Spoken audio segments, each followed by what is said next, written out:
नमस्कार दोस्तों, स्वागत है आपका हमारे YouTube चैनल पर। इस वीडियो में Delhi police head constable exam के लिए मैथ के कुछ क्वेश्चन देखेंगे। तो वीडियो स्टार्ट करने से पहले आप लोगों से एक बात कहना चाहूँगा कि जिन दोस्तों ने चैनल को सब्सक्राइब नहीं किया तो प्लीज़ चैनल को सब्सक्राइब कर लीजिएगा और पास में जो बेल आइकन होता है उसको भी ज़रूर दबा लें। चलिए शुरू करते हैं। गाइस देखिए, आज के सेशन में पहला क्वेश्चन है, यदि ए का 90% बराबर है बी का 30%, तो बी रेशियो ए बताना है। तो देखिए, ए का 90% किसके बराबर है? बी का 30%, मतलब 30% के बराबर है। तो कैसे करेंगे? तो ए का मतलब क्या होता है? मल्टीप्लाई। तो मल्टीप्लाई कर दिया। 90% मतलब 90/100 is equal to B multiply 30% मतलब 30/100।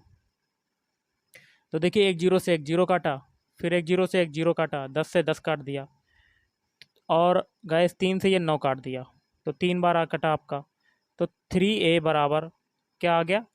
3b, सॉरी बी आ गया आपका। तो आपका ए बटे बी कितना हो जाएगा? 1/3। पूछा क्या जा रहा है? बी बटे ए या बी रेशियो ए। तो हम लोग कैसे करेंगे? बी को ऊपर कर देते हैं और ए को नीचे कर देते हैं। तो बी की वैल्यू है 3, वो ऊपर आ जाएगी। ए की वैल्यू है 1, तो वो नीचे चली जाएगी।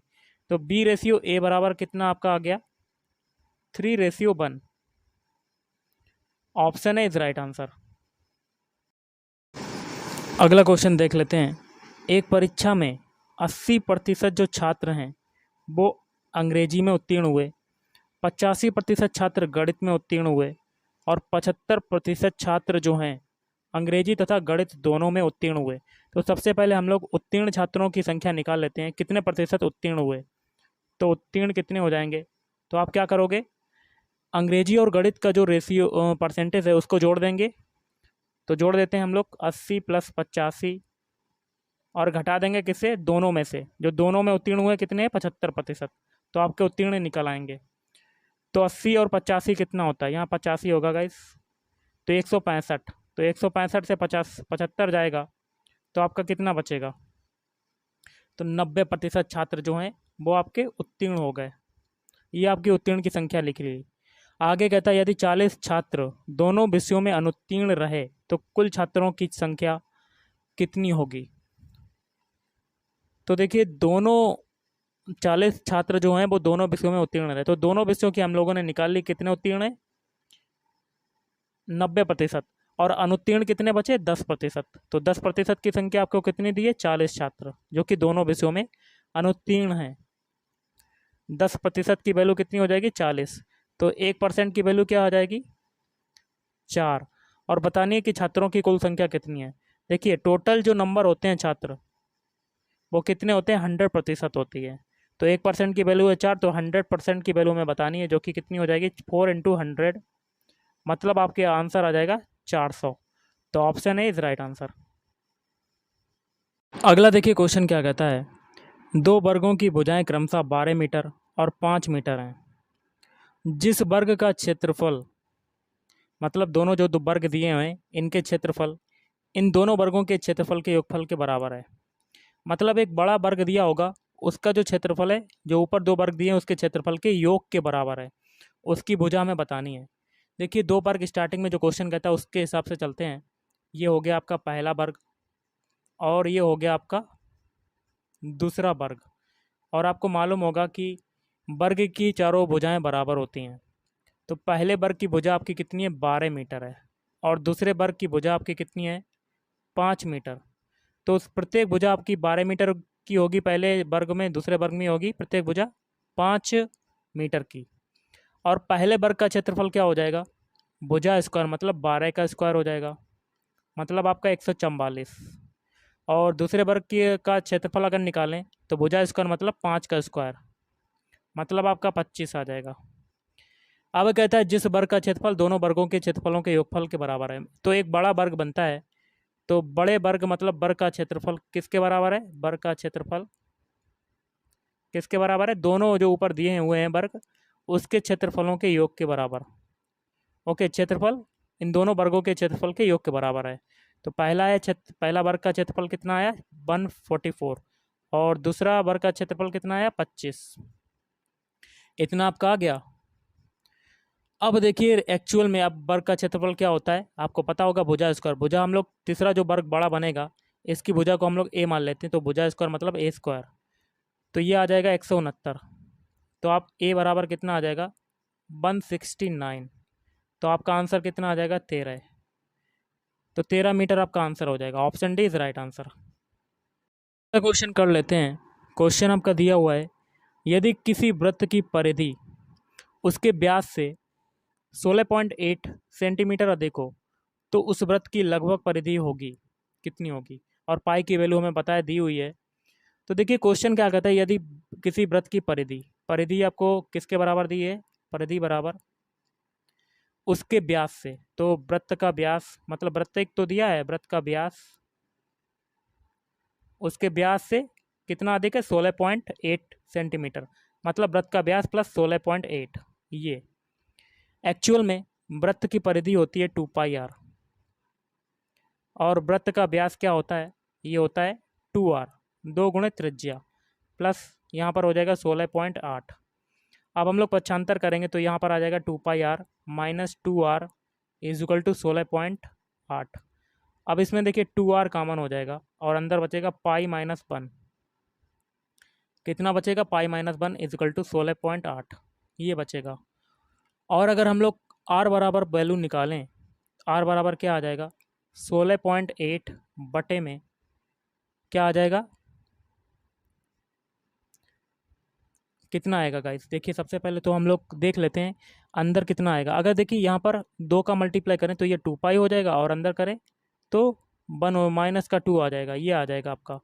तो r बराबर अगर देखें तो कितना आ जाएगा पाई माइनस 1 और इंटू 2 ये आ जाएगा आपका। अब अगर इसको सॉल्व करते हैं तो आपका जो निकल के आएगा वो कितना निकल के आएगा 16.8 बटे 4.286 इतना निकल कर आएगा। ओके गाइस, क्योंकि इसमें अगर पाई की वैल्यू भी हमें रखनी पड़ेगी 3.143। ओके, तो इसको काट पुट के आपका इतना निकलेगा। और वृत्त की परिधि हमसे पूछी जा रही है, वृत्त की परिधि क्या होती है 2πr। 2 की वैल्यू रख देंगे, पाई की वैल्यू रख देंगे और r की वैल्यू हमने निकाल ली है 16.8 बटे 4.286। इसको अगर पूरा सॉल्व करेंगे तो आपका आंसर आ जाएगा 24.64 सेंटीमीटर, ये आपका आंसर आ जाएगा। तो option B is right answer. अगला क्वेश्चन है आपका, कौन सी राशि चक्रवृद्धि ब्याज द्वारा एक वर्ष के अंत में 650 रुपये और 2 वर्ष के अंत में 676 हो जाएगी। तो देखिए समय अंतराल हमें समय दिया हुआ है 1 वर्ष और इसके लिए दर क्या होता है, देखिए एक फार्मूला होता है दर बराबर r बराबर A2 बटे A1 माइनस का 1 इंटू 100% हमें ये मालूम है क्योंकि हमें पता है कि A2 की वैल्यू भी पता है और A1 की वैल्यू पता है, मिश्रधन। ओके, तो यहाँ पर r की वैल्यू पहले निकाल लेते हैं।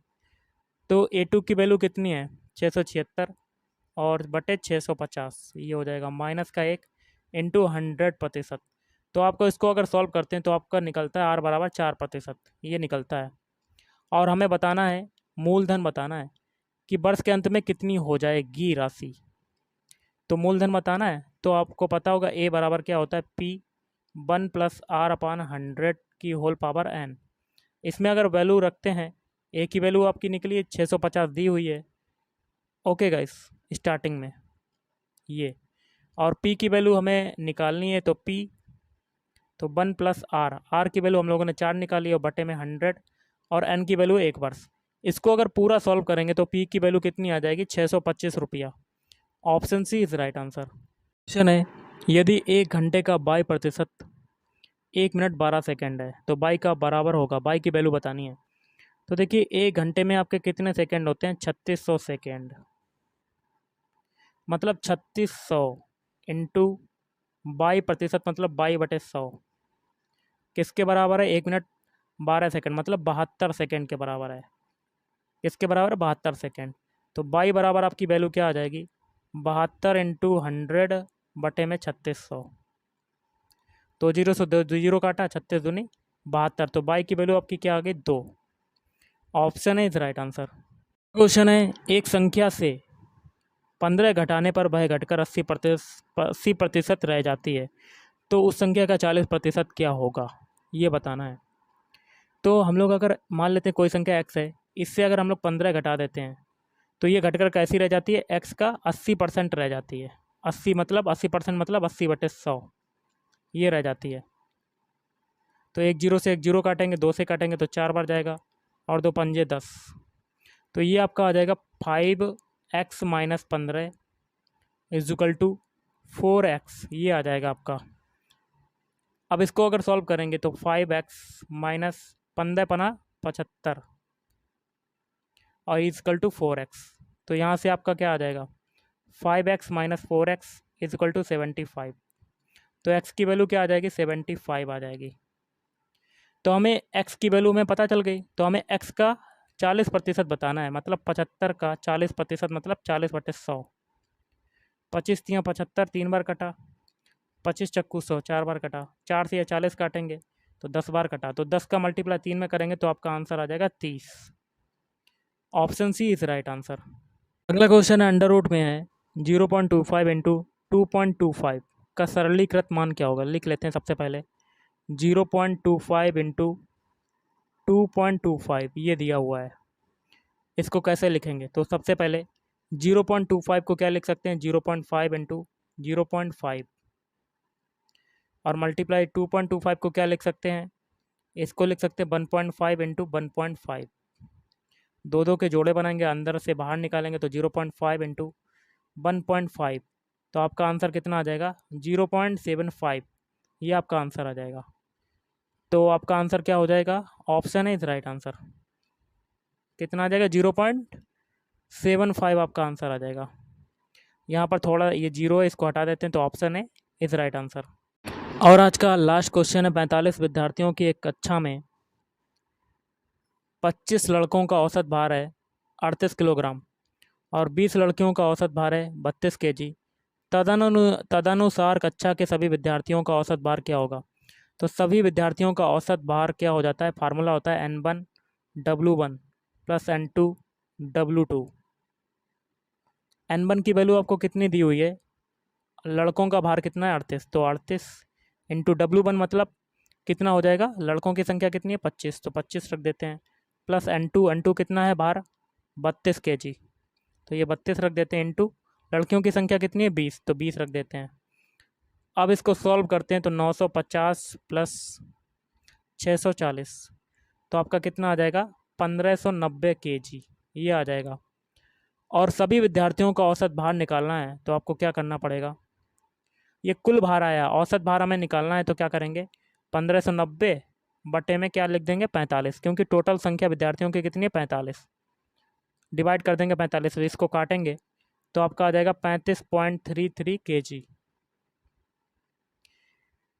तो आपका आंसर हो जाएगा option C is right answer. तो गाइज आज के इस वीडियो में इतना ही, थैंक यू, धन्यवाद।